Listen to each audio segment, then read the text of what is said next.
send it to me as a file? Okay. Okay, continue. That's Perfect. fine. All right, if you make me a host, Seth, that I can share my screen when I have the sources. Okay. So welcome everybody. First of all, thank you so much, Seth, for recording us, and we send our condolences to Judith, and you're with us in spirit, and we're thinking of you, especially this time. On our conference call. And want to say hello to everyone here. I'm going to start off with an excellent question that Judith, that Gomer Padier, all the way from Halifax, hello, asked for this month, which has to do with the way our Shabbat liturgy treats the Shabbat. In other words, it makes the rather audacious claim that the Shabbat is for Israel, is for the Jewish people. And don't we know from the Torah, in different iterations of it, that Shabbat was given to all the universe? And even in our mitzvah of Shabbat, as is expressed in various places, we see that the commandment of Shabbat extends not only to our family, but to everyone around us, meaning Jew, non-Jew alike. The short and simple answer to this is it's a polemic, right? Like so much of our liturgy, there's an argument inherent in what we're saying. But I started looking at the Shabbat liturgy with an eye towards your question, which I think is an excellent one. And I discovered something extremely interesting that I hadn't come upon before that I wanted to share with you this afternoon, which is this. I'm going to do a deep dive today into the poem in the middle of the Shabbat morning Amidah called Yismach Moshe, and Moshe Rejoice. Yeah, that's where I, got the question from. Absolutely, and that's kind of the pinnacle of this moment. Yeah. And there's a lot of weird incongruities with the prayer Yismach Moshe. It appears as the fourth blessing in the Shabbat morning Amidah, just the regular Shacharit Amidah. And there's a whole history of it that I learned, including that the commentator Rashi actually refused to say it because he cited a complete incongruity with that and the rest of the Amidah. In other words, he didn't think it had sufficient connection to Shabbat itself to merit inclusion in the Shacharit Amidah. So we'll take a look at that. And there's also some incredible research from Naftali Vider, whose scholarship I'm going to draw on very much for this particular session.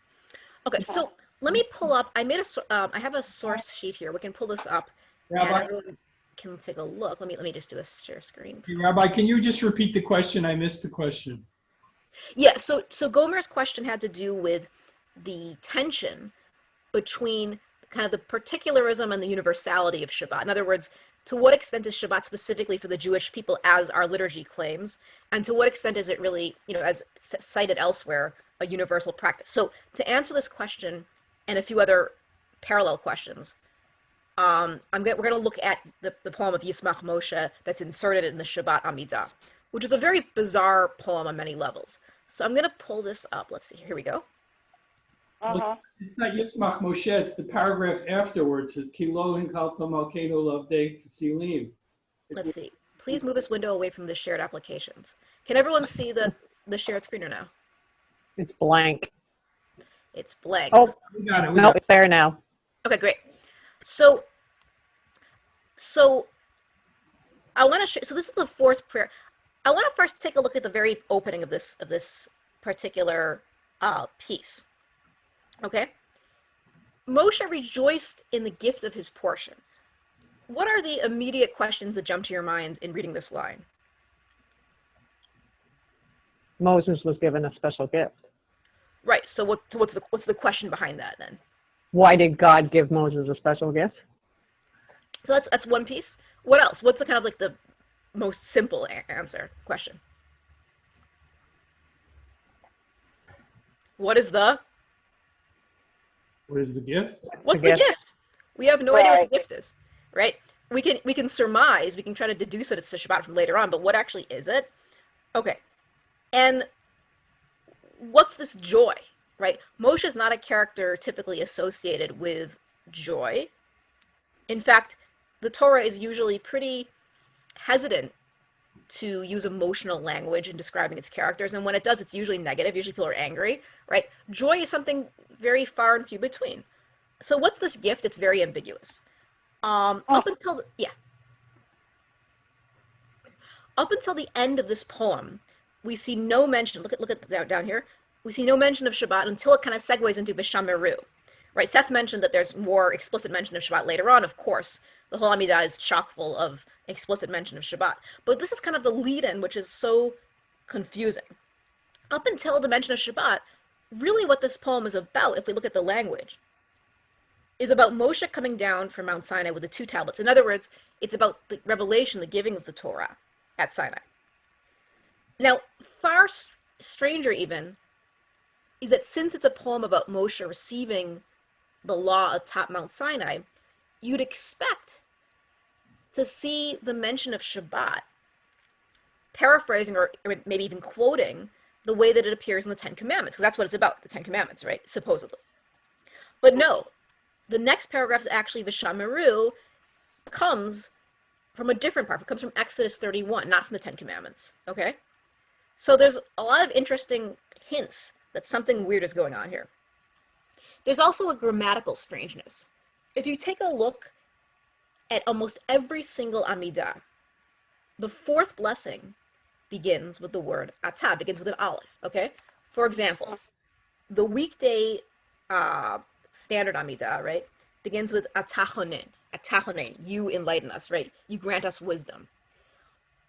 On Friday night, we say atah kidashta, you sanctify the Sabbath to your name. On Shabbat Mincha in the afternoon, we say atah echad v'shimcha echad, your name is one, you are one and your name is one. On Rosh Chodesh, that 4th blessing is atah yatzarta, you created. On Shabbat Musaf, we say something a little bit different, but I'll explain why that's not so foreign either. We say tikanta Shabbat ratzita korbanoteha, which means, okay, it's actually a backwards acrostic, meaning that you start with the letter taf, so it's tikanta, which is atah, you did, which has that atah in there. Tikanta Shabbat taf, Shabbat is shin, it goes backwards in the Hebrew alphabet. Ratzita, right, resh, korbanoteha, kuf, right? So it still fits within a framework here. So what's going on though with our situation here? Why do we start with the word yismach, starts with a yud, which is neither a ta nor an alphabetical acrostic? And metrically, it's also interesting, because notice the beat as opposed to the meaning here. Okay, so let's listen. Yismach Moshe b'matnat chalko, so we had like 4 things going on here. Ki eved ne'eman karata lo, khalil tiferet b'rosho natata, be'omdo lefanecha al har Sinai. Now wait for this line. Ushnei luchot avanim horid biyado. What happens in that line? Suddenly what departs? He's no longer this subject. The content departs, but also metrically. What happens metrically in the Ushnei luchot line? How does that differ from the first opening lines? How many beats is Ushnei luchot horid biyado? 5 syllables. Okay? So this leads me to think that something's amiss, which is what made me look for articles on, like, because when you see a poem that suddenly departs in its rhythm. No, you left out avanim. Ushnei luchot avanim. Yeah, ushnei luchot avanim horid biyado. Yeah. No, it's 12 syllables. Right, but I mean, there's suddenly more. There's an expanded meter though. Yeah. Right. It doesn't fit that na na na na na na. It suddenly expands it out. Oh. So this leads to an interesting theory about the original Yismach Moshe. This part I knew, that there are different versions of it, that in the Cairo Geniza discovered about 100 years ago, there were alternative versions. But the question is, what do those versions teach us? And this is the interesting part. In those versions, there was a word that was missing here, and what word is that? The word Ushnei, the word and 2, which would restore the meter to it, if you think about it. And this led the scholar Menachem Bazulai to propose a very interesting theory. If you remove that word, you discover another interesting feature. And what's that? It never occurred to me, this feature. What do you mean the number 2 is missing? It says Ushnei luchot avanim. Where is it missing? It's missing in the earlier Cairo Geniza versions of it. In other words, the poem Yismach Moshe was discovered among the papers and documents unearthed in the Cairo Geniza that Solomon Schechter, went through. And so we have earlier versions of Yismach Moshe that are the same as this, but missing that Ushnei of the and 2. So instead it says Luchot Avanim Horid Biyado. The tablets of the law he had in his hand. It doesn't really disrupt the meaning too much. However, what does it do to the poem then? It does something very interesting. Changes the meter, you're saying? It changes the meter, and it also does something else that I didn't even think about, which is it then makes each line part of an acrostic in the order of the alphabet. You have Yud, Kaf, Lamed, which is the alphabet of the. So Zulai proposes that this was part of a larger alphabetical poem composed in 3-line sequences. Okay. Oh, like a poem. Wow. That's Yeah. deep. So Yeah. it's an interesting discovery that kind of spins it on its head. Rabbi, in terms of the question, though, about whether Shabbat is for other people, isn't the next paragraph more relevant? We're going to get to that, Seth. I'm building up towards that next paragraph. Okay. Right. I'm just doing each thing at a time. We know that there's another version, actually, though, not just of the Kairogeniza, but another version of this fourth blessing of the Amidah. And we know this from the commentator Rashi. Okay? Rashi writes that he refuses to say Yismach Moshe because he couldn't understand what the connection between Yismach Moshe is and Shabbat. So instead, what would Rashi recite at this point in the Amidah? He'd recite a prayer called Ata Vechartanu, which is the same opening as the "You Chose Us" prayer that we recite on Amidah festival Amidahs. But instead of continuing with the standard festival formation, he continues by saying, "You gave us Shabbat to rest." And this might sound familiar because it parallels this festival prayer. The rest of the blessing reads, "You gave us the day of rest to cease work and to rest and to keep as the commandment of your will." It's written in your Torah. And then that segues into the next part, which is Vashanoo Rule. And as I mentioned, Vashanoo Rule, which is quoted here, is taken from Exodus 31, not from the Ten Commandments. Now we see that the original fourth blessing of the Amidah actually makes sense to quote Vashanoo Rule in this case, because the original fourth blessing of the Amidah has nothing to do with the 10th Commandments. Rather, as Rashi explains, it's an ode to God giving us the Shabbat. Now, so Rashi refused to recite Yismach Moshe because he didn't see a connection between the poem and Vashanoo Rule, that paragraph we just said, in the Shabbat. Or rather, he doesn't see a connection between that and the Shabbat. And as we noted, the poem relates more to Moshe receiving the commandments than it does to anything else. So let's analyze a few reasons. This goes into the part about Shabbat. This goes into Judah's question more, to Gomer's question.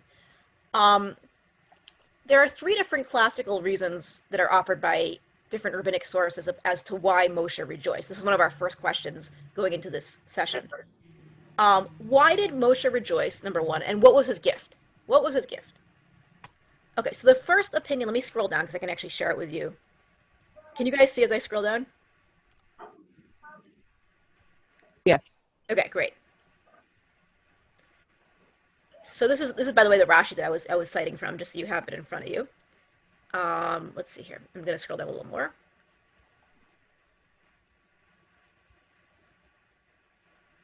So the first reason comes from source 4 on the source sheet, which is from Rav Natan, son of Rav Mechir, which is this. The reason that our sages established to say Yismach Moshe in the morning in the Yotzer section of the prayers is because the Torah was given when? On Shabbat morning. And so there isn't so much a Ten Commandments reason, but it's more of a temporal association. Then it makes it appropriate for Moshe to rejoice because Moshe is receiving the Torah. And Shabbat's invoked again, not as a Ten Commandments piece, but actually as a matter of timing. So this is pretty fascinating. A second interpretation is offered by Rabbeinu Tam, whom we mentioned before, who gives a more on-the-ground kind of interpretation, okay? And I'm going to scroll for this one. This is source 6. He writes why it's good to say Yismach Moshe, and he counters his grandfather. He cites a source from the Babylonian Talmud, from Shabbat, the tractate of Shabbat. He says, God said to Moshe, I have a good gift in my storehouse, and Shabbat is its name. So Yismach Moshe, according to Rabbeinu Tam, refers to the good gift that God is speaking of. Yismach Moshe commemorates that moment when God refers to this good gift about to be given via Moses. This joy could be associated with the gift of Shabbat, or that he's the one to transmit it to the people of Israel. Shabbat is the actual gift, according to Rabbeinu Tam, which is kind of how I would be inclined to read if I were just doing a straight-up reading of it. Now, there's the third explanation, which is the weirdest one, which I was very interested to discover, which comes from a midrash towards the end of Exodus 34, beginning of Exodus 35, okay? And it comes imagining Moshe entreating Pharaoh to lessen the load of his brethren. In other words, he says, you're enslaving your slaves so much that you're driving them to their death, and you need to give them at least 1 day of rest to maintain your slave economy. Now, this is a little bit complicated and ethically challenging to think about. And then Pharaoh responds to him, okay, what day would you give them? And Moshe says, Shabbat. Now, he doesn't grant this, but then later on, when the Jews are freed and they're leaving Egypt, what day does God choose for the day of rest? The Sabbath. And so Moshe's joy is actually a direct reaction to God concurring that the Shabbat is in fact the optimal day for that rest. Okay? So kind of a weird source. But one of the takeaways for me, looking at all these three reasons that are so different, is that each of these reasons is completely separate, which points to the inherent ambiguity of this text, and it remains to be an ambiguous text. Now, there's another possible solution that I want to share, and this has to do with a line about the crown of glory that God places upon Moses' head. This is one of the lines of the poem, right? You placed upon Moses this crown of glory. What is this crown of glory? Okay, this is kind of a peculiar thing. So there's a whole discussion. I'm going to scroll down here. Hold on. There's a whole discussion about when Moses went up to receive the Torah. You know, there's that famous line in Exodus that there were like Karen or there was horns or rays of light, right? That's how like the Christian artists always depict like the actual literal horns, the rays of light. But there's this midrash talking about how the people, here we go, source 9, the people were afraid because Moses' face shone so radiantly that it actually scared them. And so they insisted on covering his face with a veil when he wasn't, between words. In other words, when he spoke to God, his veil was removed, or when God spoke to him. But then for the other times, when he wasn't speaking or transmitting the law, the veil was put on his face, okay? And the very next section of Exodus describes what Moshe says when he's transmitting God's words. Moshe gathers the entire community. He says, these are the words of God and that God commands you to do. 6 days shall you work, and on the 7th day it shall be holy to you. Whoever does work shall be put to death. So in other words, just zooming out for a moment, the very first law that's transmitted as Moshe comes down from the mountain is what? It's Shabbat, right? So Shabbat becomes associated with coming off the mountain and removing the veil, and it's that law. So it's a two-step process. God gives the law to Moshe. Moshe transmits the law to the people, and in order to do this, Moshe removes the veil from his face. So I want to propose that Shabbat is the archetype of the law that Moshe transmits after consulting with God.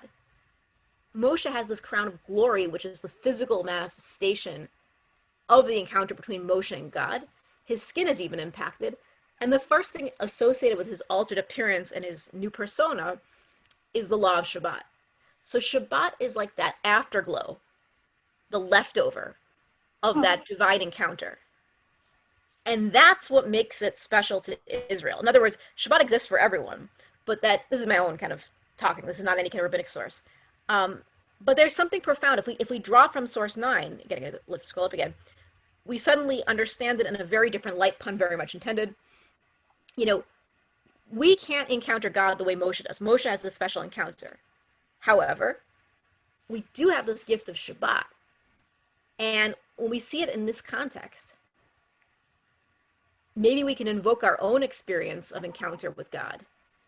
So my question that I kind of leave open as a question is, how can we enjoy a more unmediated experience with God? And one of the answers, of course, the Shabbat is less interruption, right? And that's the very, very literal definition of unmediated. This poem reminds us of the model of how Moses encounters God in a very deep way, and then infuses this mitzvah of Shabbat with this wholly unparalleled sensation. So in what way does Shabbat work in our own lives as an after effect of a deep, intimate encounter with God? Can you repeat that question? Yeah, so my question is, how does Shabbat in our own lives possibly work as an after effect of a deep, intimate encounter with God? Like, if we're thinking of Shabbat as our own version of connecting with God, because it's the first association we have when Moshe comes down the mountain. When Moshe's in this elevated state, the first thing he talks about is Shabbat. Maybe that's a subtle nod or wink to us that Shabbat is a taste of that heavenly exchange. And in fact, in our own liturgy, we say that Shabbat is a taste of the world to come. Mm-hmm. So it's a pretty certainly listening to this, the Friday night takes on a whole new meaning. Now we can envision what happened historically that would maybe make us find a deeper meaning to Shabbat, right? Absolutely. I'm very grateful to Gomer for this question, because it actually forced me to think about, like, well, what is unique about Shabbat, right? And so these commentators and these midrashim helped orient me to think more about this. This is kind of the buildup of my answer, which is that Shabbat itself is kind of the radical solution. And it's a radical embodiment, right? There's something at once very physical and very spiritual about Shabbat. And it's the closest thing that we, you and me and all of us, get to the shining face of Moshe encountering God directly. So that makes this poem, that I think would be a heightened argument for the inclusion of this poem in our Shabbat morning liturgy. So I'm going to leave us open with a question, and then we'll open it up for questions, thoughts. How does Shabbat help us think about our deep encounter with God? I'm going to stop the show. Like a door thing that we've been doing this from generation to generation, and we don't forget, and we're still connected from so long ago. Like, I didn't explain that properly. That makes I was sense. thinking of a Lador connection, that we continue to do what happened then and build it into our tradition. Yeah, so it's part of an unending chain. The Shabbat transcends, physical gifts would eventually become useless, right? But the fact that, we refer to Shabbat as a gift here, potentially, if you follow some of the interpretations. And so this idea that Shabbat transcends time, that Shabbat follows us into all the generations, I think in many ways emphasizes this point that it is an encounter with God, because only God can be eternal like that. Right. Absolutely. That's a beautiful thought, Eva. Thank you so much. I love that. It's our continuous connection to what happened and how we got to this point. It's sort of like a nice, deep connection, especially deeper than it was before we had this meeting, right? Absolutely. Uh-huh. Yeah. And See, yeah, go ahead. Go ahead. I was just going to say, I understand if this passage said, for the people Israel, Shabbat is how I want you to become closer to me. My problem is that it says that Hashem has not granted this to anyone else. And it says this day. It doesn't say the way I want the Jewish people to observe Shabbat. I mean, that could be applied to any people group, right? I want you to observe it this way. This is how the Jewish people are to worship me, praise me, honor me, whatever. You know, this Honor. is how another group. But I don't know. Every time I read that liturgy, I get almost a sick feeling in my stomach when it says, "You have not granted this day," and I'm like, it was granted a lot, like, you know, thousands of years before the Jewish people were a people group. Absolutely. And I think that goes back You to, know, like, no, I agree. I think it's highly problematic, and it like so much of our liturgy, it's a political polemic. yeah, Like there's an agenda, like there's totally an agenda and a power move behind that choice of words that you're citing. yeah, and I guess that's what's always come through to me is that, you know, it's like the political side to chosenness kind of thing. Absolutely. And chosenness, Right? idea of divine election is inherently a very political notion. But especially when taken in rabbinic voicings, you know, there's a real power fantasy going on. Because what wasn't happening in their times, you know, it's like inverting what was. I always think of like the primary example of this is like the Purim story, right? Like clearly that story didn't happen the way that it's written on the Megillah.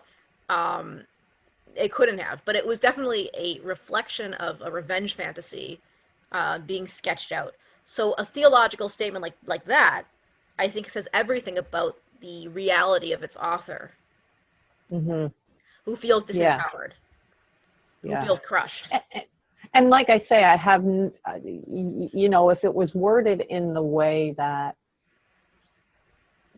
you know, okay, Israel, this is going to be a pillar of how you worship me, and it's Shabbat.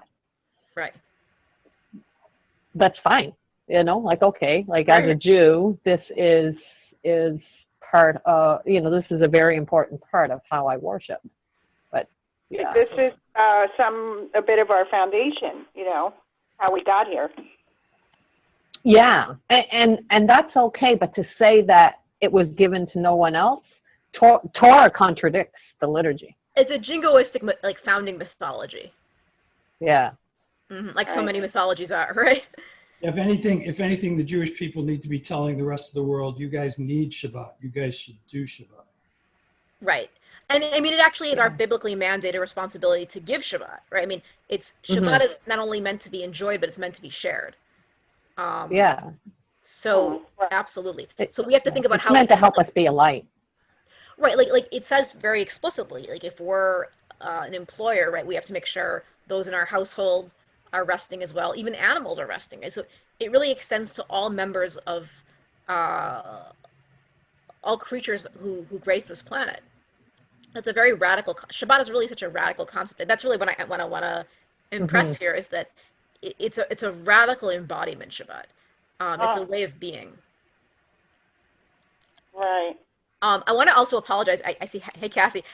Kathy had a great question. Also, we'll tackle it next time because unfortunately we're at the hour. But Kathy had a great question about the choreography and kind of the reasons for it for L'Chadodi. And there's so many amazing mystical texts on that. So I have that all ready to go. And so next time we will definitely get to that, Kathy. So I want to apologize. Yeah. we got knee deep in the mysteries of Shabbat this week, but we'll continue to get even nose deep next time. Is the L'Chadodi choreography a waltz or a foxtrot or what is it? There you go. I don't know. That would be interesting. If Shabbat were a dance, which one would it be? Anyway, it's such a pleasure to learn together. I'm sorry I have to run. I have to jump onto a 1 o'clock meeting. But as always, feel free to shoot me your questions. They're always excellent. Yeah, I'm going to text you about something unrelated. Yes. Okay. Please do. I want to talk about the slavery issue today versus us enslaved in Egypt. So I want to talk about that. Absolutely, absolutely. So tell your friends. Everyone's always welcome. It's always fun and always a pleasure and a zechut, a merit to learn together. And thank you so much, Seth. Great. Thank you so much Seth for recording this session. Maybe we can even archive it on the website too, because I like to keep archives. All right. Thank you guys so much. Everyone, take care. Thank you. Stay safe, stay healthy.